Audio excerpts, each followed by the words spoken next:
ਅਗਲੀ ਜਿਹੜੀ ਹਰਜੋਤ ਸਿੰਘ ਦੀ ਗੱਲ ਕਰਦੇ ਜਾਈਏ, ਪਾਕਿਸਤਾਨ ਤੋਂ ਮੰਦਭਾਗੀ ਖਬਰ ਇੱਕ ਆ ਰਹੀ ਆ। ਕੱਲ ਇੱਕ ਆਤਮਘਾਤੀ ਬੰਬ ਧਮਾਕੇ ਦੇ ਵਿੱਚ, ਸੁਸਾਈਡ ਬੰਬਿੰਗ ਦੇ ਵਿੱਚ ਮੌਤਾਂ ਦੀ ਸੰਖਿਆ ਲਗਾਤਾਰ ਵੱਧਦੀ ਜਾ ਰਹੀ ਹੈਗੀ ਆ।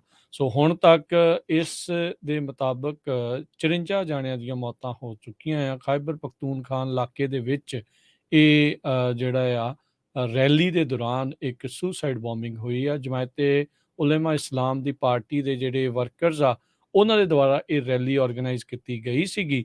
ਇਸ ਨੂੰ ਇੱਕ ਹਾਰਡਲਾਈਨਰ ਕਲੈਰਿਕ ਤੇ ਪੋਲੀਟੀਸ਼ੀਅਨ ਫਜ਼ਲੂਰ ਰਹਿਮਾਨ ਹੈਡ ਕਰ ਰਹੇ ਸੀ। ਤੇ ਕਹਿੰਦੇ ਵੀ ਇੱਕ ਕਾਫੀ ਵੱਡਾ ਟੈਂਟ ਬਜੂਰ ਦੀ ਜਿਹੜੀ ਮਾਰਕੀਟ ਆ ਉਸ ਦੇ ਵਿੱਚ ਲਾਇਆ ਗਿਆ ਸੀ, ਜਿੱਥੇ ਇਹ ਬੰਬ ਧਮਾਕਾ ਹੋਇਆ ਹੈ ਆਤਮਘਾਤੀ, ਜਿਸ ਵਿੱਚ 54 ਜਣਿਆਂ ਦੀ ਹੁਣ ਤੱਕ ਮੌਤ ਹੋ ਚੁੱਕੀ। ਕਹਿੰਦੇ ਵੀ ਉਹਨਾਂ ਦੀ ਜਿਹੜੇ ਫਿਊਨਰਲ ਆ ਉਹ ਹੁਣ ਕੀਤੇ ਜਾ ਰਹੇ ਆ।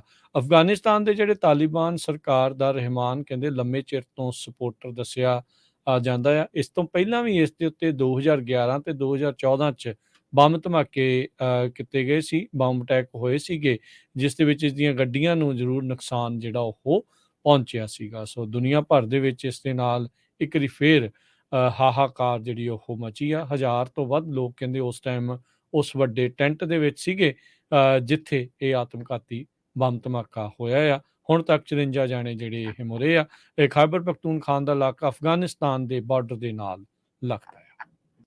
ਅਗਲੀ ਜਿਹੜੀ ਹਰਜੋਤ ਸਿੰਘ ਦੀ ਗੱਲ ਕਰਦੇ ਜਾਈਏ, ਪਾਕਿਸਤਾਨ ਤੋਂ ਮੰਦਭਾਗੀ ਖਬਰ ਇੱਕ ਆ ਰਹੀ ਆ। ਕੱਲ ਇੱਕ ਆਤਮਘਾਤੀ ਬੰਬ ਧਮਾਕੇ ਦੇ ਵਿੱਚ, ਸੁਸਾਈਡ ਬੰਬਿੰਗ ਦੇ ਵਿੱਚ ਮੌਤਾਂ ਦੀ ਸੰਖਿਆ ਲਗਾਤਾਰ ਵੱਧਦੀ ਜਾ ਰਹੀ ਹੈਗੀ ਆ।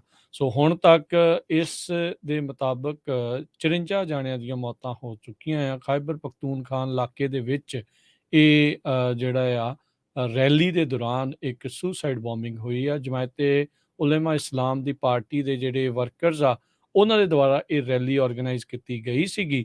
ਇਸ ਨੂੰ ਇੱਕ ਹਾਰਡਲਾਈਨਰ ਕਲੈਰਿਕ ਤੇ ਪੋਲੀਟੀਸ਼ੀਅਨ ਫਜ਼ਲੂਰ ਰਹਿਮਾਨ ਹੈਡ ਕਰ ਰਹੇ ਸੀ।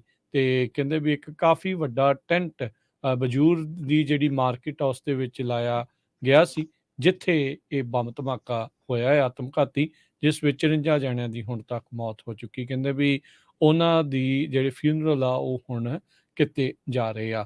ਅਫਗਾਨਿਸਤਾਨ ਦੇ ਜਿਹੜੇ ਤਾਲਿਬਾਨ ਸਰਕਾਰ ਦਾ ਰਹਿਮਾਨ ਕਹਿੰਦੇ ਲੰਮੇ ਚਿਰ ਤੋਂ ਸਪੋਰਟਰ ਦੱਸਿਆ ਜਾਂਦਾ ਆ। ਇਸ ਤੋਂ ਪਹਿਲਾਂ ਵੀ ਇਸ ਦੇ ਉੱਤੇ 2011 ਤੇ 2014 ਚ ਬੰਬ ਧਮਾਕੇ ਕੀਤੇ ਗਏ ਸੀ, ਬੰਬ ਅਟੈਕ ਹੋਏ ਸੀਗੇ, ਜਿਸ ਦੇ ਵਿੱਚ ਇਸ ਦੀਆਂ ਗੱਡੀਆਂ ਨੂੰ ਜ਼ਰੂਰ ਨੁਕਸਾਨ ਜਿਹੜਾ ਉਹ ਪਹੁੰਚਿਆ ਸੀਗਾ। ਸੋ ਦੁਨੀਆ ਭਰ ਦੇ ਵਿੱਚ ਇਸ ਦੇ ਨਾਲ ਇੱਕ ਵਾਰੀ ਫੇਰ ਹਾਹਾਕਾਰ ਜਿਹੜੀ ਉਹ ਮਚੀ ਆ। 1000 ਤੋਂ ਵੱਧ ਲੋਕ ਕਹਿੰਦੇ ਉਸ ਟਾਈਮ ਉਸ ਵੱਡੇ ਟੈਂਟ ਦੇ ਵਿੱਚ ਸੀਗੇ ਜਿੱਥੇ ਇਹ ਆਤਮਘਾਤੀ ਬੰਬ ਧਮਾਕਾ ਹੋਇਆ ਆ। ਹੁਣ ਤੱਕ 54 ਜਾਣੇ ਜਿਹੜੇ ਇਹ ਮੁਰੇ ਆ। ਇਹ ਖੈਬਰ ਪਖਤੂਨਖਾਨ ਦਾ ਇਲਾਕਾ ਅਫਗਾਨਿਸਤਾਨ ਦੇ ਬਾਰਡਰ ਦੇ ਨਾਲ ਲੱਗਦਾ ਹੈ।